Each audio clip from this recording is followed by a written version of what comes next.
Unaangalia Yusuf Diwan Online TV. Assalamu alaikum wa rahmatullahi wa barakatuh. Hali gani ndugu mtazamaji na mfuatiliaji wetu vipindi vyetu bora kabisa. Leo ni siku nyingine tena adhimu na adimu mno. Nimepokea mgeni ambaye mgeni wetu huyu ametoka katika ardhi ya mbali kidogo. Mimi namfahamu kwa majina, lakini huenda unatufuatilia haumfahamu jina lake na haujui anatokea maeneo gani. Basi muda huu nikipika salamu kwake na kisha baada ya hapo tungeungana pamoja naye na tutakwenda kujua kwa kina kwanza anapatikana wapi, lakini pia yeye ni nani na amejikita zaidi katika masala gani, hasa masala ya dini, na kisha baada hapo tutakwenda kufahamu mengi. Muda huu nitapiga salamu kwake na kisha baada hapo tutakwenda kujua kwa kina mambo makubwa ambayo yamejikita nayo kwa kina, na kisha baada hapo tutapata ufafanuzi wa baadhi ya mambo ambayo yapo kubwa zaidi. Niwe kuendelea kwa nasi katika kipindi chetu hichi ili mradi jambo liweze katika hali iliyokuwa nzuri kabisa. Muda huu ni salamu na kisha tutakwenda kuangazia majambo makubwa ndani ya kipindi chetu hichi biidhnillah subhanahu wa ta'ala. Sheikh wangu, mgeni wangu, kwanza ni kualike karibu sana. Na wengi mtufuatilia kiukweli kabisa hawakufahamu, na kabla ya kwenda kufahamu basi muda huu ni salamu. Assalamu alaikum wa rahmatullahi wa barakatuh. Wa alaikum assalam wa rahmatullahi wa barakatuh. Karibu sana mgeni katika studio zetu hizi, na kiukweli kabisa ilikuwa ni hamu yangu kubwa kukuona umefika katika ardhi yetu hii ya Dar es Salaam, hasa katika studio yetu hii. Wengi watufuatilia hawakufahamu kwa majina, lakini pia na hawafahamu pia ukitokea wapi. Ningependa kwanza watufuatilia wakufahamu kwa majina yako, lakini pia wafahamu pia unatokea wapi na kitu ambacho wewe umejikita nacho zaidi katika masuala ya madini, katika masuala mazima ya dini yetu. Ni jambo gani zaidi na yapi ambayo umekuwa yakikugusa basi unalipuka, tungependa kufahamu kwa ujumla wake. Asante. Kwa jina naitwa Muhammad Mzee. Mimi napatikana katika mkoa wa Tanga, kata ya Pongwe, ndipo ninapopatikana mimi. Ya Allah. Tayeb. Kwa hivyo wanaotufuatilia wafahamu kwamba Sheikh Muhammad Mzee anapatikana katika ardhi ya Tanga, lakini pia katika kata ya Pongwe. Pongwe bwana ni sehemu kubwa ambayo kiukweli ina mandhari mazuri kweli kweli, na mimi binafsi napakubali sana Tanga katika ardhi ya Pongwe. Sheikh, mgeni wangu ambaye ni Sheikh Muhammad Mzee, kuna mambo mengi ambayo yanaendelea katika jamii yetu kwa sasa, na hasa kuwa na wimbi kubwa la mawahabi, na yupo wahabi ambaye yeye amejikita zaidi kumtafuta Sayyidina Dr. Sheikh Yusuf Diwan Al-Ghazali, hasa kitamani kwenda mjini. Na tunasema kabla ya kwenda mjini kuna mahala yanahitajika sana, na anahitajika nitamani sasa tuanze tukamtazame hapa. Yupo ndugu yetu anaitwa Jamada. Yeye ni miongoni mwa mawahabi wanaolazimisha kwenda mjini, kupelekwa mjini na Dr. Sayyidina Sheikh Yusuf Diwan Al-Ghazali hafidhahullah. Sasa mimi nitaka tuanzie hapa.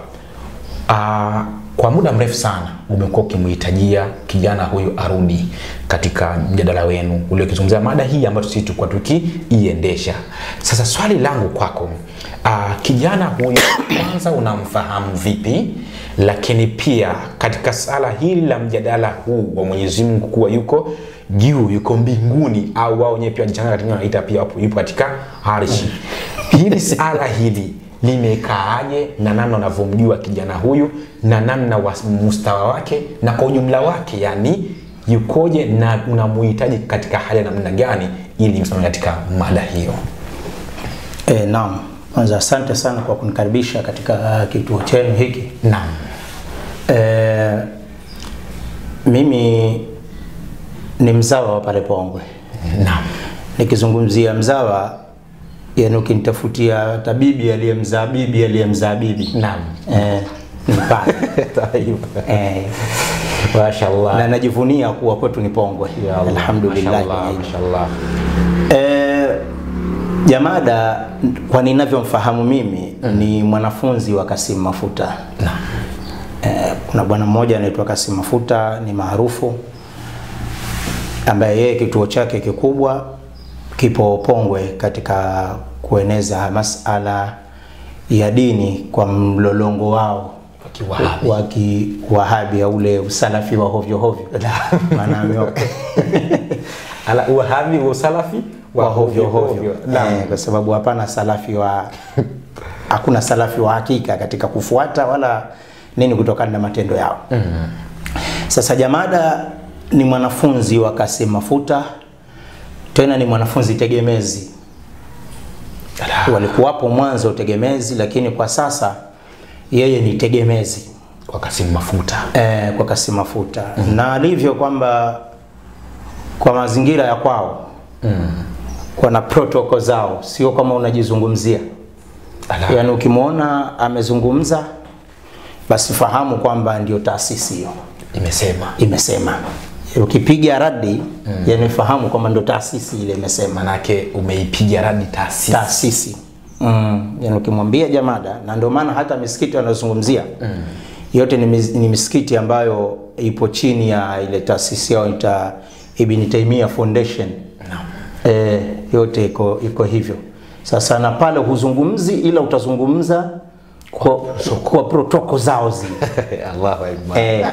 Na kwa takwimu pia ilivyo ni kwamba kile unachotaka kwenda kuzungumza yani kijulikanwe uenda zungumza nini kabla ya kwenda kuzungumza. Sasa huwa ndo maana tukizungumza tukiwasema salafi moja kwa moja huwa tuwasema kwa sababu hata kama kichwa cha habari pale ni Jamada, lakini anaingia moja kwa moja kwa sababu analolisema kaidhinishiwa kule katika taasisi zao. Hilo ndilo linalomfahamu. Mimi ni mwanafunzi wa Kasim Mafuta, katika wanafunzi tegemezi. Maana kwa sasa tutasema kwamba ni kwenye tatu bora yumo. Marhaba. Sawa, sasa nadhani kwa wanaotufuatilia umepata kufahamu kwa uchache kabisa kwamba huyu kijana Jamada huyu salafi wa hovyo hovyo hazungumzi, isipokuwa anachokuja kizungumza tayari kimekwisha pitishwa na rais wake, kwa maana Kasim Mafuta katika ile taasisi yao kwa jumla wake. Ndivyo namna unaweza kufahamu kitu kipi ambacho uenda ulikuwa kukifahamu, sasa unakuwa kwa wazi kukifahamu. Hapa nimepata kitu ambacho kinanipa taswira sasa kwamba kujua yale anayoyazungumza maana yake yameshapitiwa, yakaidhinishwa na kupitishwa kwamba hapa ka perform vizuri, nenda ka perform sasa. Sawa. Sasa katika hilo sasa nataka tuanzie hapa. Amekuja katika swala zima la mada kwamba Mwenyezi Mungu yupo mbinguni, mara yupo katika arshi kwa dhati yake.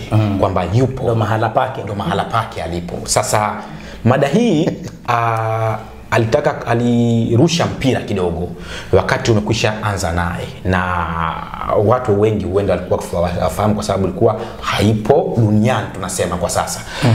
Sasa nitaka kwanza tuanzie hapa. Ni kwa namna gani mada hii ilipoanzia na namna ulipofika naye ili jamii ipate kufahamu, kwa maana kuna ushindi umetangazwa huko mjini. Ushindi umetangazwa kwamba kashinda. Sasa nataka tuone kwanza mada ilianzia wapi na mpaka ilipofikia imefikia wapi, na wewe wito wako ni upi kwa jamii na kwake huyu salafi wa hovyo hovyo. Marhaba. Kwanza unanifurahisha pale unapomuita salafi wa hovyo hovyo kwa sababu ndo unampa haki yake. Mimi huwa nazungumza mada ilipoanzia. Huwa mimi ni mzungumzaji katika upande wangu wa masufi. Huwa mimi ni mzungumzaji sana katika suala zima la kutetea tarika yetu. Ya Allah. Na nimejitolea kuto kumuogopa yeyote atakayejaribu kuzikosoa hizi tarika zetu. Yani si yeye Jamada tu, yeyote yule, hata Shekhele anjua vizuri tu kwamba nikoje. Sasa mimi nazungumza katika msikiti mmoja unaitwa Masjid Abdallah. Ambao uko pale Pongwe karibu na msikiti wao mdogo unaitwa, wanauita msikiti wa Shamba. Sielewi jina lingine wanaloliita, lakini wanaita msikiti wa Shamba. Yani maarufu wake msikiti wa Shamba. Lakini wana jina wanaita jina lao lipo. Kuna jina la ule msikiti lakini wao wanaita msikiti wa Shamba. Si msikiti wa Shamba, yani hivyo wanaita. Sasa huwa kawaida yao na toka zamani sisi twakuwa ilikuwa ni kwamba pale Pongwe kila kukacha maghurafi washirikina nyinyi. Yani watu wasemwa hivyo. Tuwasemwa maghurafi, washirikina na nini na nini. Wazee wetu wamekaa kimya. Mashehe wetu wamekaa kimya. Wakati mwingine nakwambia mashehe, bwana mbona hamjibu? Akwambia bwana tuache tu. Sasa wakati tuwazidi kukua, lakini ile waache nao wanazidi kuathiri mji. Wanauathiri yani ule mji. Yani wanazidi kuuteka ule mji. Baadhi ya vijana wakati mwingine hujui ni mwenzako ama si mwenzako. Lakini kuna wakati umeona ni mwenzako. Ndio jamii kubwa iko hivyo. Yani wametiwa wasiwasi. Sasa Mungu ameleta kheri yake na sisi tunaanza peleka mashambulizi. Yani mimi tunajibu, napeleka mashambulizi. Yani mimi hata kama kitu kilizungumzwa mwaka 5 iliyopita, yani kwa kuwa ninacho katika kumbukumbu, naomba Mwenyezi Mungu nisife mpaka niwe nimekitolea majawabu yake. Sasa huyu ilichomuuma yeye ni kitu kimoja, namdhania kheri kwenye hilo. Mimi kila siku napiga radi tu. Navyokwenda mazungumzo yangu, nikipata sehemu ya kupiga radi na nyoosha ukweli. Mwaka juzi alitokea bwana mmoja katika wanafunzi wa Kasim Mafuta pale. Alizungumza mada ya Maulidi. Kazungumza mada Maulidi, nadhani mlisikia na ikatembea sana mtandaoni. Sana. Kwamba akauliza maswali 10, atakayeweza kujibu katika watu wa Maulidi basi tutampa shilingi milioni 10. Alafu na 5 za ziada milioni 15. Basi pale mimi siku ya Ijumaa huwa siswali pale. Na swali katika pale Pongwe kuna mji mwingine unaitwa Basi, ndio alikuwa na swali. Unaitwa Basi. Ndio hilo Basi ni jina la mji. Hilo Basi ndipo ninaposwalia. Imepita narudi tu kwanza naona simu nyingi. Bwana umesikia kusikia nini? Watu wananchi hao. Sasa nikafika mahala nikaenda hotelini. Pale hotelini mbona nakumbuka alikuwa ni kesho yake. Mwalimu, kusikia kimya. Mimi sikupatiliza. Kuna nini? Bwana kwani hujasikia palivyosemwa leo? Pamesemwa kweli watu Maulidi imetakiwa mtu milioni 10 nyinyi. Utapewa milioni 10 ukiweza kujibu. Kwa maswali yametoka hivyo. Basi kapita kama siku 3, wengine mbona kuko kimya? Wananchi wengine wanajaribu kutazama labda kuna mtetezi gani? Ama kama imeshindikana maana yake wakubaliana na yale yaliyosemwa. Marhaba. Mbona kuko kimya? Nikaambia sawa, hamna neno. Nikashauriana na mwenzangu ambaye yeye ni muhibbur rasul na katika yani kila idara yeye ni mpenzi wa Mtume sallallahu alayhi wasallam, ambaye anaitwa Adamu Khalifa. Huyo ni rafiki yangu wa karibu nambari 1 katika mji wetu wa Pongwe pale. Ya Allah, ya salam. Maarufu yake tu Adamu Khalifa. Naam. Basi tukashauriana na baadhi ya wazee wangu wakaniambia watakiwa jibiwe. Kaambia sawa. Hakuna neno. Mimi kweli nikatangaza kabisa taanza siku fulani kumjibu huyu aliyeuliza maswali yake. Nikaweza kumjibu, kaenda kwanza kuelezea falsafa za Kimaulidi, alafu nikamjibu nikamwambia nitakujibu swali moja. Tusije tukaumezana kichwa. Kwa sababu ile swali lake aliuliza kwamba Maulidi yalianza lini? A, B, alianzisha ni nani? C, alianzisha alikuwa na itikadi gani? Nikamwambia nitaanza kukujibu hili alafu niletee milioni 1 kwanza nikujibu la pili. Wakati naendelea kujibu moja zianze kuja. Kwa sababu usije ukaniumiza akili usiku kucha kutwalii. Alafu mwisho wa siku hutanipa pesa. Yule bwana hakunipa pesa na kwenye ile maiki pia akakimbia mpaka leo. Hajaonekana. Wallahi wa billahi wa tallahi. Anaitwa Abu Kiza. Abu Kiza ni hivyo, anaitwa Abu Kiza, ni mwanafunzi wa Kasim Mafuta. Huyu bwana alivyokwenda sasa Jamada, kutokana yule bwana naye hayuko sasa. Maana akirudi atakiwa alete milioni. Yaani kinachotakiwa ni milioni tu. Yaani asije akarudi na maneno mengine. Yaani akirudi ni milioni kwanza. Ndicho nilichomtaka yeye. Usirudi na maneno mengine. Ni milioni kwanza ndio inayotakiwa. Ili tuendelee kujibu swali la namba 2. Namba 2. Huyu Kitu hicho nadhani kilichokuwa ndicho kilichokuwa kimempelekesha mpaka akaona kwamba kwa nini yule anasema kila siku, kwa sababu yule naye alivyomuona kashakimbia. Mimi ni mkongoto kitu kila kukacha, na nimwambia ukirudi majibu ndio ninataka mimi. Sasa siku moja sisi tumeswali swala ya Ijumaa pale basi. Yaani ukweli kabisa ninaokueleza, si kwamba nakwambia maneno ya urongo. Meswali siku moja swala ya Ijumaa, tumetoka nje tumekaa pale. Pale kuna babu yangu yupo pale. Yeye twaswali naye, lakini mwanawe naye pia ni salafi wa hovyo hovyo. Huyo mwanae mimi ni mjomba wangu. Lakini katika hao salafi wa hovyo hovyo. Mjomba wangu atansamee kama akija kusikiza hii, asijakaona kama namtusi, ila nampa haki yake kwa wakati huu. Kwenye itikadi nampa wakati wake, alafu ule ujomba utabaki kwa nafasi yake kama kawaida. Sawa. Asa babu akaka sana. Mbona huyo haji? Yeye kaenda swalia kule katika msikiti wao. Wapongwe pale. Yule bwana akaja sasa, baadaye kaja na gari ili aje amchukue babu. Shekhe wangu akamuuliza, vipi kaka, mbona umechelewa? Maana shekhe wangu pia ni mjomba wangu mbona umechelewa? Yule amwambia, alikuwa kuna mazungumzo marefu. Yahusu nini? Akamba yamuhusu huyu bwana Ayubu, huyu mpwa wangu. Sawa bwana. Huyu akaenda zake, amchukua mzee akaenda zake. Mimi nikarudi kule, nikasikia kwamba pamesemwa, nikaitafuta ile clip. Nikasikiliza ile clip, aliyezungumza sasa kwenye hutuba ya Ijumaa ni huyu Jamada. Ndio safari ilipoanza. Ndio safari sasa ilipoanza. Jamada akazungumza siku katika msikiti wao mkubwa huo. Nadhani zamani alikuwa unaitwa Masjid al-Faruq. Kipindi yule msikiti alikuwa ni wa Ansar Sunna wa yule Salim Barahiani.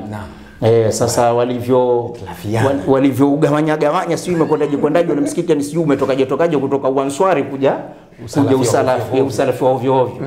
Sasa wakauita Masjid Ibn Taymiyyah. Lakini huko tuingiliwa watajua na wao. Haya. Sasa pale akazungumza, akanisema mimi sana nilisikiza. Akazungumza, akatafuta makosa akayakosoa.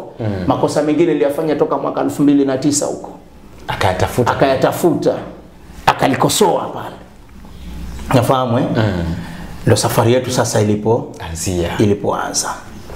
Lakini baada ya pale nikamsikiza naye Kasim Mafuta alizungumza baada ya swala. Kasim Mafuta alivyozungumza baada ya swala amezungumza kuwa hapa mkitaka kufanya hivi na nini, basi tafuta katika misikiti labda ule mwingine na nini. Nafahamu msikiti huu sio wa kila mtu kujibiwa.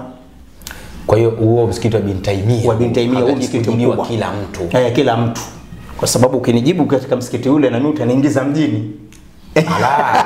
Ule si ndio msikiti ambao yeye mwenyewe mwamba yuko pale. Yeye Kasim Mafuta ndio yuko pale sasa. Kwa hiyo kumbe vile kuna kitu ambacho kinaendelea kutengenezwa. Maana unajua kama utapigia bomu Ikulu, maana yake lazimika wewe mpigaji uende mjini. Marhaba. Sasa hicho ndio tunakimbia. Sasa safari yetu ikatoka pale. Mimi nilivyosikia ilikuwa siku ya Ijumaa. Nadhani kwenye Jumapili mimi nikaanza kupeleka majibu.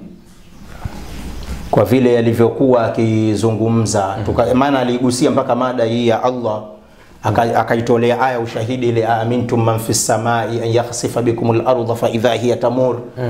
Yani kwamba yeye Jamada akili yake anaona hii aya ndio inampasisha kwamba Allah yuko juu ya mbingu huko, yani kwa dhati yake.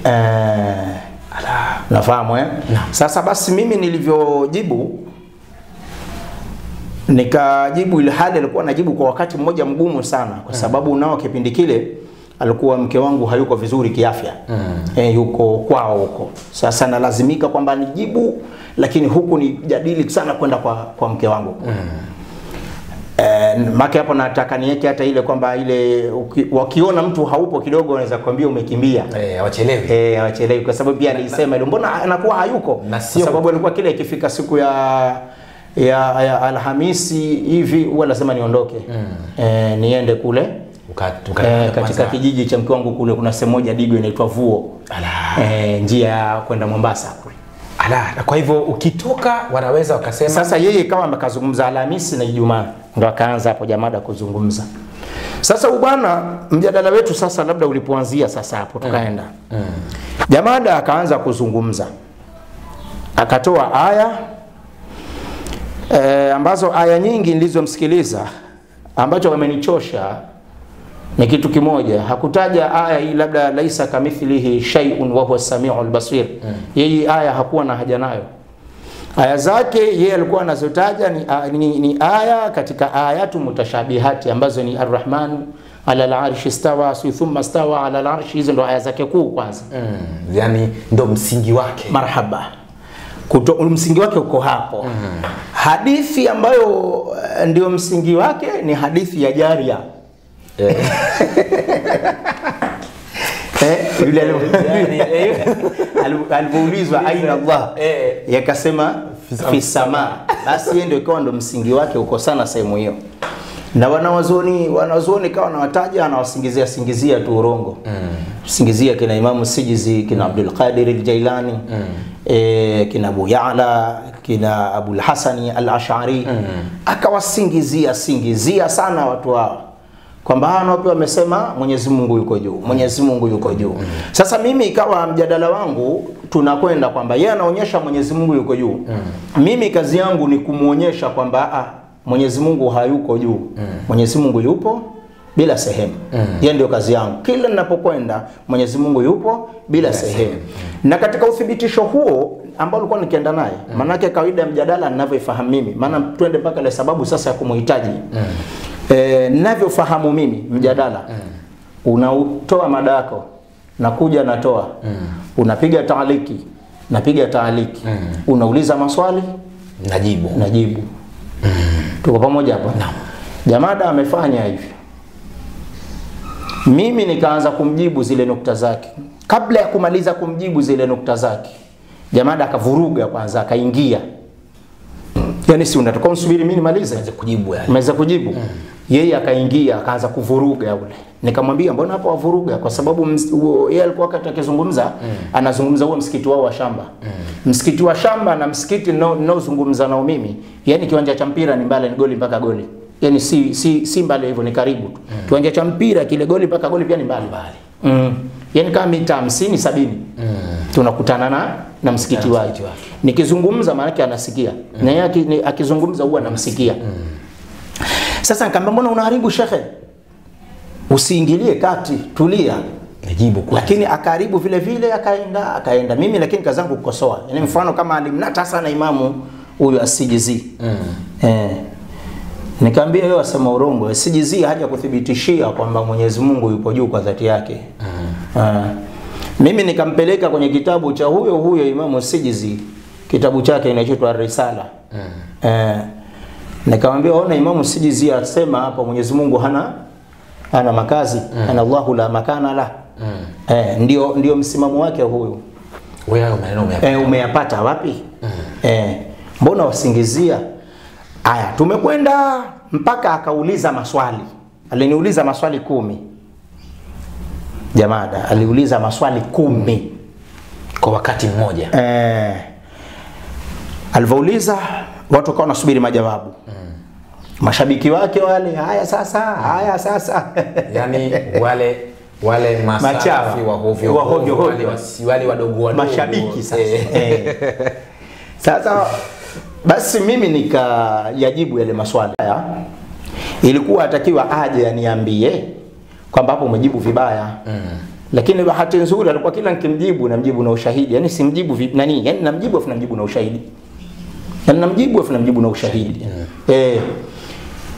Nimekwenda sasa zamu yangu ya kuuliza maswali. Nikamwambia mimi nitakuuliza maswali haya matano tu.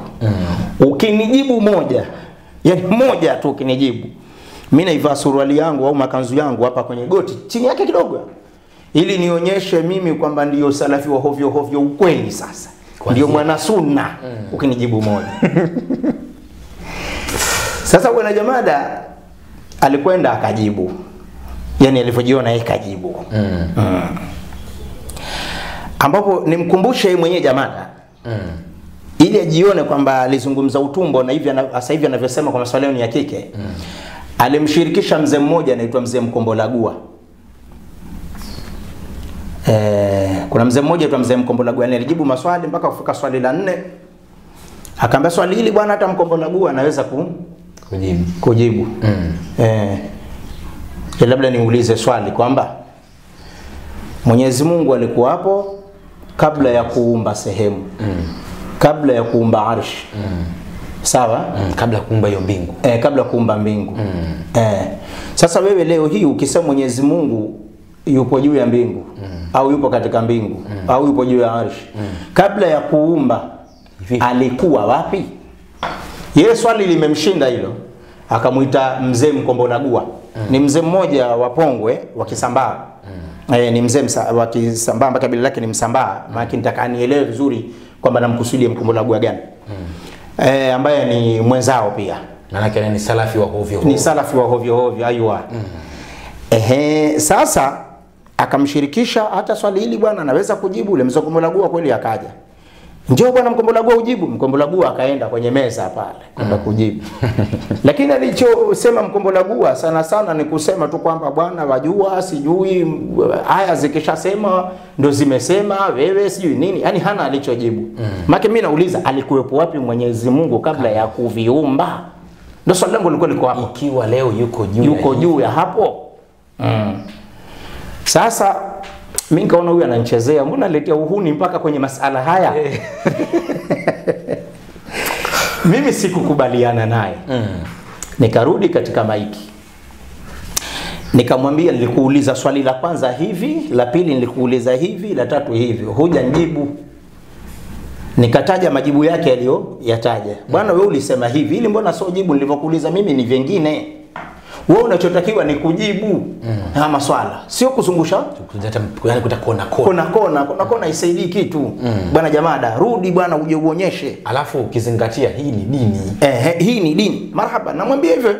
Kila saa hii ni dini bwana. Hii ni dini ya Mungu. Mara kwa mara namwambia hii ni dini ya Allah Subhanahu wa Ta'ala. Basi ilivyokwenda pale yeye akapanda siku ya Ijumaa ambayo ndio ilikuwa siku ya Ijumaa yake ya mwisho hiyo. Kuwepo Pongwe. Kuzungumza. Pongwe yupo kila siku ila hazungumzi. Sio kwamba hayuko Pongwe, Pongwe yupo. Yupo tu. Yupo naonana naye mara kwa mara. Lakini hazungumzi tu. Ndio Ijumaa yake ya mwisho hiyo kuzungumza. Akazungumza kwamba mimi maswali yake huyu mimi kanirudisha, lakini mimi siwezi kumjibu maswali yake. Maswali yake haya ni ya kike. Alitoa mfano fulani kwamba si kuna mwanamke fulani aliuliza swali basi akamwambia wewe hatuwezi tukakujibu swali lako. Sasa mimi nikaona ni vipi? Mimi ikabidi niende nikazungumza wiki nzima sasa. Yeye kazungumzia siku ya Ijumaa. Sasa mimi Jumamosi nikaanza mpaka siku ya Jumatano nazungumza. Uwezo ukaniambia maswali haya ni ya kike. Sahihi. Haya ni maswali ya kiume, wewe huwezi kuyajibu. Yale yako yale ndio ya kike, ndio maana nimekujibu na kuja niambia kwamba nimekosea kukujibu. Mimi nakwambia hivi, wewe huwezi kunijibu mimi maswali yangu, nimekuuliza alafu umeshindwa kujibu. Sasa mimi mpaka ile siku ya Jumatano nikazungumza kwamba na kuacha nalo haya maswali watakiwa siku yoyote ukipanda katika mimbari hapo uje unijibu haya maswali siku yoyote ukiona wazungumzia maswala haya bwana Jamada, naomba uje jibu maswali haya. Nikaacha hivyo.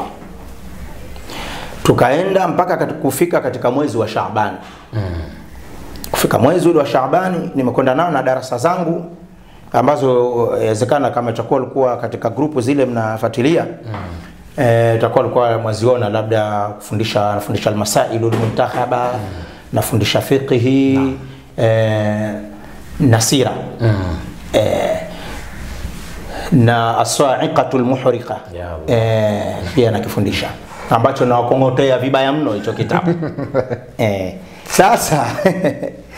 Sasa mpaka kufika karibia na Shaabani pale mwisho Shaabani kuingia Ramadhani. Nikatangaza kwamba jamani, kesho nitakuja kuweka sawa yale masala yetu ya mimi na Jamada, kwa sababu Jamada mpaka leo hii yuko kimya kuhusu kunjibu yale maswali. Aniambia maswali yangu mimi ni ya kike, asema maswali yangu mimi ni ya kike. Sasa nitakuja kuweka sawa hivyo, alafu kwa kuwa yeye hapa anaonyesha ukashashindwa, ila akija aje na majibu, alafu nitatoa hukumu. Nini hukumu ya mwenye kuitakidi kwamba Mwenyezi Mungu yuko juu ya arshi kwa dhati yake? Nani, yani hukumu ya mwenye kumpa Mwenyezi Mungu makazi au sehemu. Kweli mimi kesho yake ikafika ile nikazungumza, nakumbuka nilizungumzia mada hii kwa siku 2. Nilizungumza siku ya kwanza kuelezea mustakabali wa mimi na Jamada, wapi tulipotoka, wapi tulipoanzia, na mpaka sasa tumefikia wapi, yani kuwaweka watu sawa. Kwamba huyu kashindwa hivi na hivi, mpaka sasa hivi anavyoonyesha huyu basi takuwa kashindwa. Kwa sababu huyo anachotakiwa ni kuja kunijibu mimi maswali. Kwa sababu yake nishamjibu. Sasa wajua labda ni kwamba mimi sipo katika mambo haya ya internet, Facebook, nini YouTube. Sasa mimi unajua siko huko sana mimi siko huko sana. Labda hicho ndicho kinachonichelewesha watu wengine, kwamba maana watu wengine anachokizungumza Jamada kinafika. Sasa kile changu kinakuwa watu hawajui, kwani huyo Muhammad mzee ni nani? Na hii Muhammad mzee Sufi kuongezea na hivi. Sasa huyu bwana nikazungumza kesho yake hukumu sasa ya nani mwenye hukumu ya mwenye kuitakidi Mwenyezi Mungu ana makazi bila kujibu yale maswali. Yani yesi haezi tena kujibu kwa nilivyoona mimi. Kaacha ile maswali vile atakiwa ayajibu. Mimi simjibu kwa sababu hayajibiki. Yani hata mimi mwenyewe ile maswali niliouliza siwezi kuyajibu, hayana jawabu. Jawabu lake ni Allahu mawjudun bila makani, lakini haya jawabu kwamba Mwenyezi Mungu alikuwa wapi, ukasema Mwenyezi Mungu alikuwa chini ya ardhi, maswali ya kikafiri hayo. Mimi si hayajibiki. Lakini sasa kwa mujibu wa itikadi yao ni lazima yapatikanike majibu kutokana Yesu ndo anatuambia Mwenyezi Mungu yuko juu ya arshi. Sasa yeye inabidi ndo atujibu. Yani mfano mwalimu, katika swali ambalo nina uhakika yeyote hawezi kujibu. Mfano tu nimalizie hichi kipande. Anasema hivi ye Jamada. Allahu mawjudun ila ala al-arshi. Mwenyezi Mungu yupatikana juu ya arshi.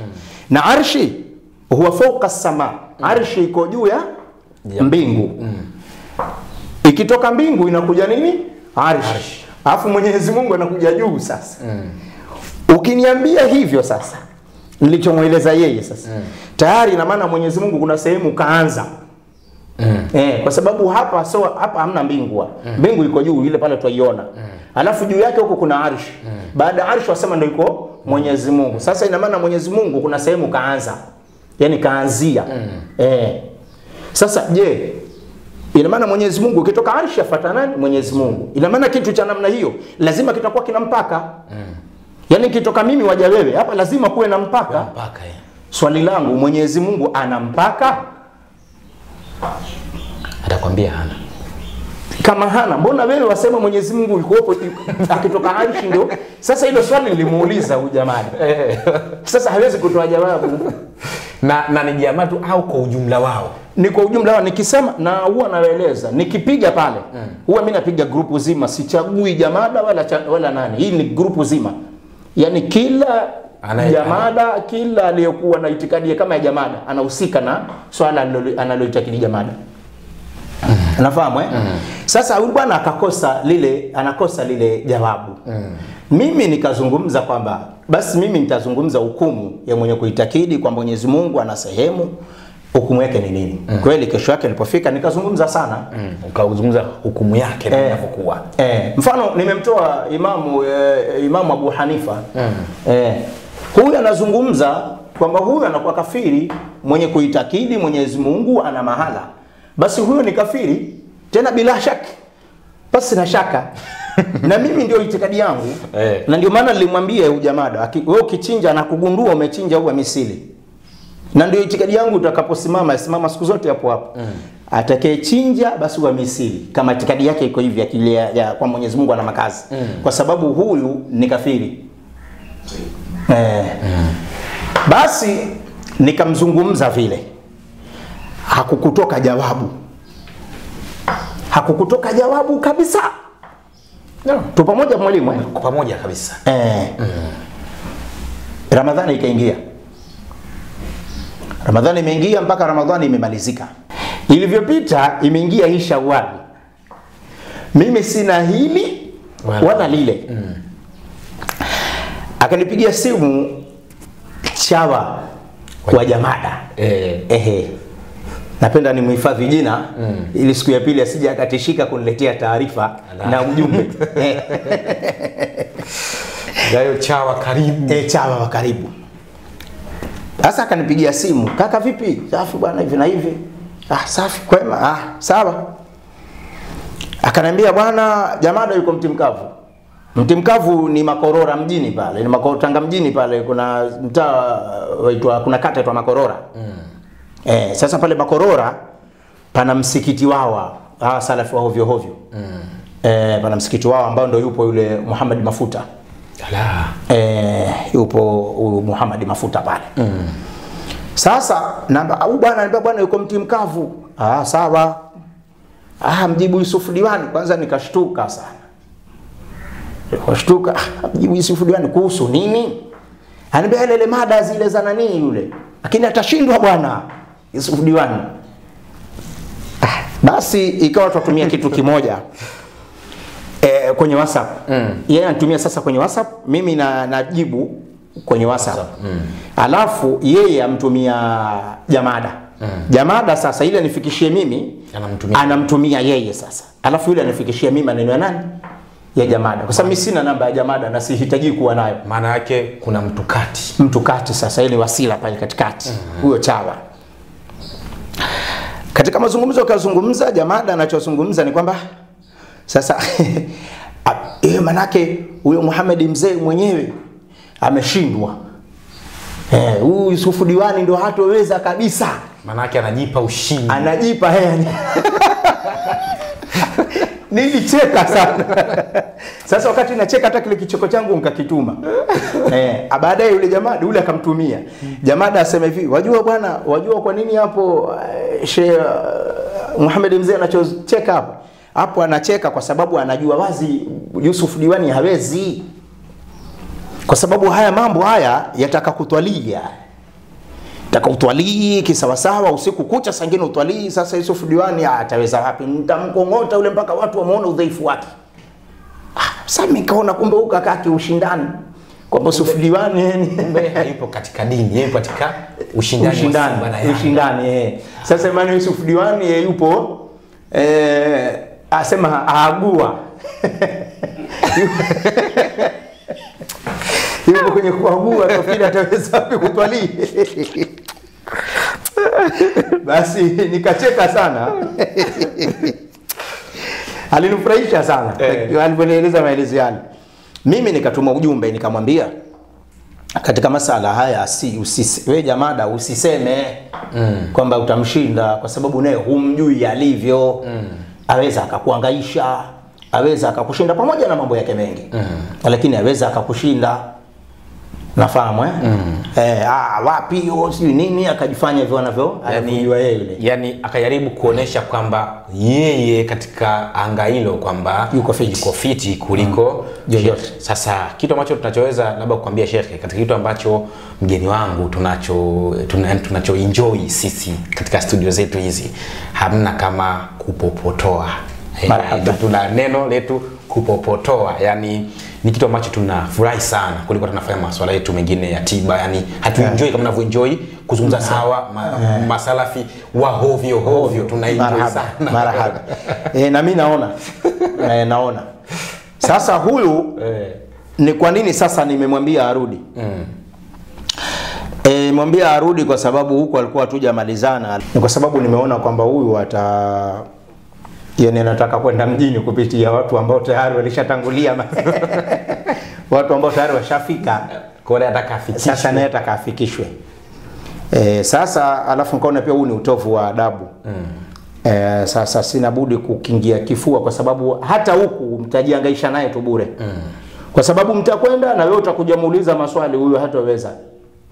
Hataweza kujibu, atakuja kuambia maswali ni ya kike. Mwisho wa siku utakuja kuambia maswali ya khuntha. Ashindwi hawa. Sasa mimi nilivyoona vile kutokana na yule cha wake, kamwambia, nikamshauri Sheikh Yusuf. Tabii nimtafute Sheikh Yusuf hapa. La kwanza nikamwambia usijibu. Lakini nadhani ilikuwa kama wakati namwambia mimi sijaona mtandaoni, ikiwa alianza moja hivi. Tulikuwa tayari tumeshafanya kama clip 3 hivi. Tulikuwa tumemjibu mmoja, tulikuwa tumemjibu 2. Mada tunamjibu 2 wakati tulikuwa tunaendelea na mtu mmoja hivi ambaye kidogo salafi wa hovyo kidogo mwenye weledi kidogo ana nafuu kuliko huyu bado katika uelewa wake. Sasa nikamuomba Sheikh Yusuf Diwani kwamba naomba usimjibu. Muache. Yani achana naye kabisa huyu niachie mimi. Arudi kwanza. Yani arudi kwanza. Si huyu tu, mwanafunzi yoyote pale wa Kasimu. Yani yoyote ambaye jiona nani. Yani mimi sioni tabu nao. Yani lazima kwanza watambue hivi. Yani yoyote kutoka wa kwanza wao mpaka chini yao. Sioni tabu yao kwenye kujadili haya mambo. Jambo lolote mandhari sisi watu wa tarika twalitetea kwa jambo hili, wao wanaenda kwa msimamo tofauti na sisi, basi mimi niko tayari kusimama nao kidete popote na wananijua. Yani sio kama hawanijui. Yani mimi tukizungumza itima niko nao sambamba. Tukizungumza suta lakini tuko nao sambamba kwa sababu sina hofu nao. Yani sina hofu nao kabisa. Sasa nikamuomba na nashukuru amenielewa. Sasa nadhani hata mnavyoona katika hiyo mitandao kwenye comment kama hivyo nilivyoniambia katika zile comment nataka mjibu jamaa. Na mimi kuna siku moja niliona Sheikh alifundisha, niliangalia juzi shinda jana nadhani bila shaka alikuwa anafundisha somo la balagha.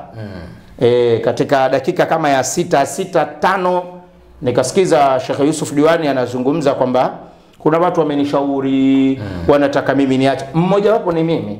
Mimi nataka sijibu, yani asimjibu ile jamada. Sahihi. Yani ampuuze. Unajua wakati mwingine kumpuuza mtu pia inakuwa ni jawabu. Kwamba nimekuona wewe ufai. Yani haujakidhi vigezo. Sasa mimi nimemuomba na nimemuomba kwa sababu pia huyu atakiwa amali kwa sababu Sheikh Yusuf anatetea tarika. Na mimi vile natetea tarika. Sasa kama tetea tarika na imani ninavyomuuliza mimi maswali na ndio maswali ya Sheikh Yusuf ni hayo yako pamoja na mimi kwamba Mwenyezi Mungu alikuwepo wapi? Hatajibiwa sasa. Je, Mwenyezi Mungu anampaka? Huyo hatajibiwa. Wewe wasema Mwenyezi Mungu yuko juu. Na kule Mtume sallallahu alayhi wasallam asema mtu atakapokuwa aswali basi asiteme mate mbele yake. Kwa sababu gani? Fa inna Allaha qibala wajhihi. Mwenyezi Mungu yuko mbele ya uso wake. Au Mwenyezi Mungu yuko kati yake yeye na kati ya kibla. Sasa swali, je, Mwenyezi Mungu yuko hapa kati ya anayeswali na kibla au yuko juu kama mnavyodai nyinyi? Hilo jawabu hana jamada. Hawezi kutoa jamada wala yoyote katika wao. Sasa mimi nikaona kwamba huyu kama mimi huko tayari kashanikimbia. Na huyu kakimbia mwalimu. Yani si kwamba jambo la kuficha. Sasa anawahi kujigadi. Kuwahi kujigadi kwake ni kwamba kujipa ushindi. Nimemkoma. Anawahi kujigadi. Atakiwa aeleze wapi tulipoanzia na mpaka sasa tumefikiaje. Yani kwamba je, Muhammad mzee kuna hakudai maswali ama hakudai? Ndio alikuwa kitu kinachotakiwa ni hicho. Na kama alidai majibu yake yako wapi? Ndio alikuwa jambo la msingi linalotakiwa ni hilo. Sasa yeye akatoka pale anaenda mti mkavu. Pale Pongwe hajazungumza. Hazungumzi. Na ni wataarifu mimi nitakufa nao maana mimi nimewaambia inawezekana nimezaliwa pia kwa ajili yenu. Watukana sana mashehe wetu. Sasa nitapambana nao kwa kila hali. Hii ndio sababu kubwa ya kumtaka bwana arudi kwanza huku, asije huku. Sasa mimi hajanimaliza, atakuja huku itakuwaje? Yani kiukweli kabisa kwamba wana wakati mgumu sana unako mada hii kwa sababu kwanza ni mada ngumu na hatari zaidi. Na nilimwambia hii mada ni ngumu huiwezi. Na ndio maana hana aya anayoitegemea zaidi ya Ar-Rahmanu 'ala al-'arshi istawa aamintum man fi samai. Yani wao ndio aya zao tu wanazozitegemea. Na kija ongea kwa ile hadithi ni jaria hawana. Lakini unaweza kumwambia hivi, haya Mtume kasema, nenda katika Sahih Bukhari. Mtume kasema kana Allahu walam yakun shay'un ghairu. Alikuwako Mwenyezi Mungu na hakuwapo kitu chochote asiyekuwa yeye. Hapa vipi? Hii ni hadithi ipo katika Sahihi Bukhari. Hapa wasemaje ni vipi hii? Hana jawabu hii. Kwanza hajawahi kuisema na hatoisema. Hajawahi kuisema hadithi hiyo na wala hatoisema. Wewe unachukua zile hadithi za tatiza watu ndio unazozitaka, zile hadithi ambazo za tatiza watu ndizo unazozitaka. Basi mimi kwa ujumla wetu ni kwamba tunaendelea kutazama sala hili la huyo kijana Wahabi, yani Salafi wa hovyo Jamada huyu, yeye kwamba kwa mujibu wa taratibu zilivyokuwa kwamba alikuwa ana mjadala baina yake yeye na Sheikh Muhammad Mzee As-Sufi.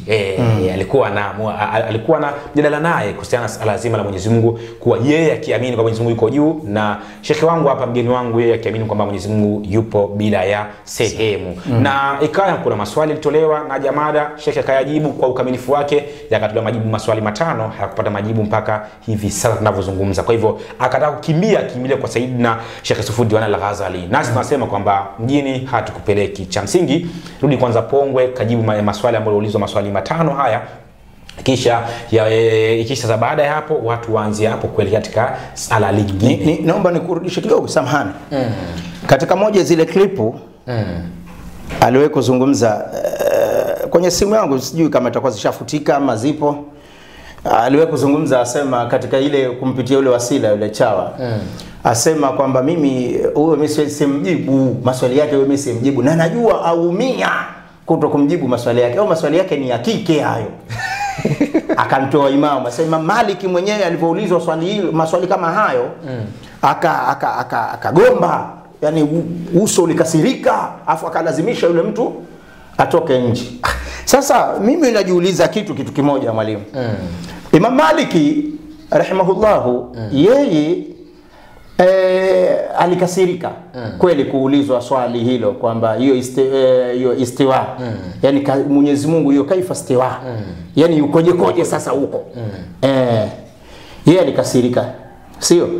Lakini swali alijibiwa hakujibiwa, ile swali lilijibiwa halikujibiwa, pamoja kukasirika kwake, lakini jibu lilipatikana. Afikisha baada hapo ndo akaamuru sasa atolewe nje. Sasa huyu bwana anashindwa kujibu, alafu anaambia maswali yangu ni ya kike. Ushahidi wake wa kutokujibu sasa kwa maswali yangu ni ya kike ndo anatolewa ni Imam Malik. Imam Malik ambaye alikasirika na akajibu. Jamada anatakiwa urudi bwana. Hilo tu. Yani Jamada unachohitajika hapa wewe ni kurudi tu Pongwe ukajibu maswali uliyoulizwa, kwa sababu kanuni ya mjadala baada ya kutoa mada mwenzio akatoa tena akatoa mada na akatoa mwenzio, kisha baada hapo kisha ulizwa maswali, kisha jibiwa maswali nayo pia nakatoa kujibiwa, kuulizwa maswali nayo pia ujibu maswali yaliyoulizwa. Haijalishi maswali ya kike au maswali ya kiume, ikiwa kiume yajiwe, ikiwa kike yajibiwe. Ndivyo kama mambo yalivyo. Nami niseme tu kwamba wazi kwamba kwa wale ambao wazee wa komenti wa kutukana kwamba jibu Jamada sio size yetu, yani kwa lugha nyepesi kimjini nasema kwamba si type yetu sio yeye Jamada. Kwa hivyo kwanza anatakiwa arudi kwa Sheikh Muhammad Mzee As-Sufi, ili mradi sasa akamalizane naye kwanza kule. Afikisha sasa kama mjini atakwenda mjini kivingia, kutafuta mjini kupitia sisi, swala ambalo ni gumu sana. Mimi ni kwa mentu nyinyi ambao ni masalafi wa hovyo wachanga nyinyi ambao hamjui chochote kinachoendelea, ni kwamba wapo watu ambao wanafanya na watu kwa ajili ya kwenda duniani watambue kama na wao wapo. Sasa nasi pia nalifahamu hilo swala, na hatuwezi kutoa nafasi hiyo kumpeleka mtu mwingine bila sababu zote za msingi, wala bila sababu ambayo inafanya sababu hiyo apelekwe mjini mtu huyo. Kwa hivyo tumesitisha swala hilo na halitowezekana. Jambo lingine ni kwamba wapo watu wengi ambao wametoa ushauri na wamepigia simu sana kwa Sheikh Yusufuddin Al-Ghazali kwamba wakiwemo masheikh wa Kiwahabi, sio 3 wala 4, wako wengi tu ambao ni watu wetu wa karibu na wanaelewa sana masala. Wameshauri kwamba Sheikh bwana, tunakuomba hili swala liache, kwa sababu kiukweli kabisa mtazamo wake na lilivyo ni swala gumu.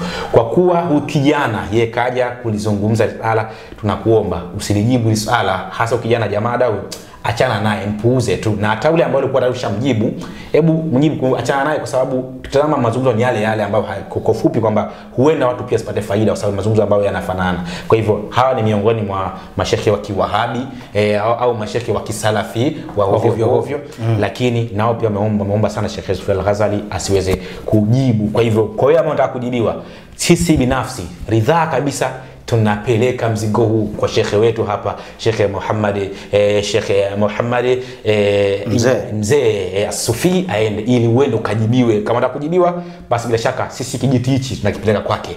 Yuko tayari kujibu mchana, tayari kujibu usiku, tayari kujibu asubuhi. Midhali tu uone na mada, na kanuni ya mada watu wasikilizane. Baada ya mada ni maswali, baada ya maswali ajibiwe na wewe pia ujibu maswali yatakayoulizwa. Ndivyo kanuni ya mjadala namna ulivyo. Nami pia niseme tu sina la ziada kipindi chetu cha Wahabi Mtandaoni hichi.